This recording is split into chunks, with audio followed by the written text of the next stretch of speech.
सम्मानित करने का प्रश्न है।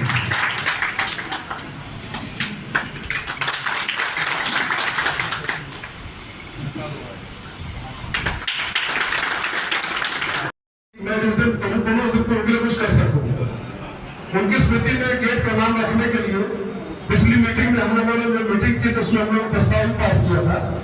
उसके तहत आज हमने यहाँ के गेट का नाम, पार्टी की सरकार चाहे वो केंद्र की हो चाहे प्रदेश की हो, जिस तरीके से हमारी सरकारों ने बिना भेदभाव किए, बिना जाति धर्म देखे, बिना अगड़ा पिछड़ा देखे समाज के अंतिम व्यक्ति तक लाभ पहुंचाने का कार्य किया है, निश्चित तौर पे आज उसी का परिणाम है कि 9 विधानसभा की जनता ने भी गुंडे माफियाओं को खदेड़ के यहाँ पे भारतीय जनता पार्टी का कमल दिखाने का।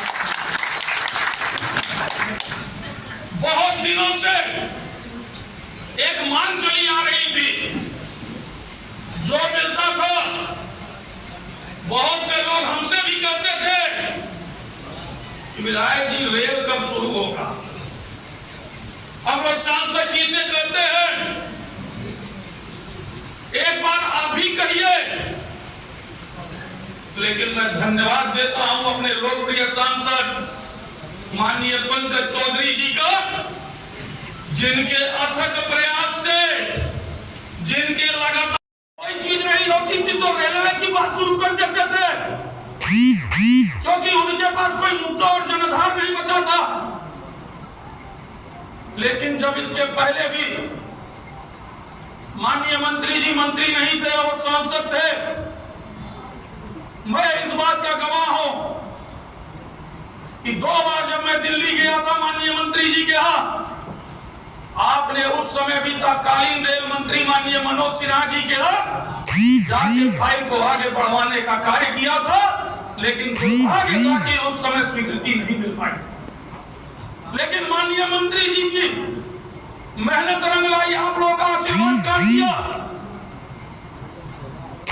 आज इतनी बड़ी परियोजना को भारत सरकार के रेल मंत्री और हमारे यशस्वी प्रधानमंत्री माननीय मोदी जी के आशीर्वाद से आज महाराजगंज की रेल लाइन स्वीकृत हो गई, जिसके लिए मैं सिर्फ इतना कहना चाहता हूं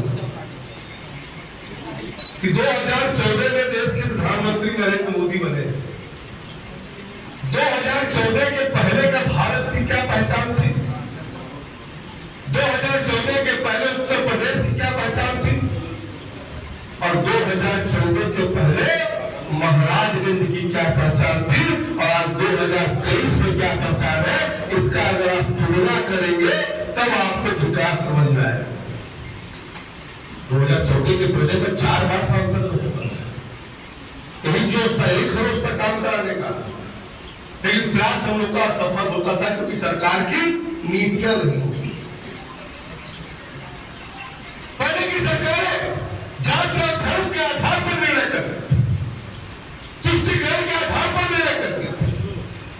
विकास का कोई मकसद नहीं होता था, केवल जाति और धर्म के आधार पर बंटवारा करके और वोट लेकर के सत्ता हासिल करने का काम था। और इसी को देखते हुए दुनिया में भारत को नंबर 1 बनाना है, और दुनिया में अगर भारत को नंबर 1 बनाना है तो परिवारवाद, भ्रष्टाचार से देश आगे नहीं बढ़ सकता, तुष्टिकरण की राजनीति से आगे नहीं बढ़ सकता। और इस नाते 2014 के बाद अगर आप देखें, अगर हम महाराजगंज की तुलना करें तो महाराजगंज में एक गोरखपुर सरोली को छोड़ दे तो बाकी कोई शुद्ध रोड नहीं था।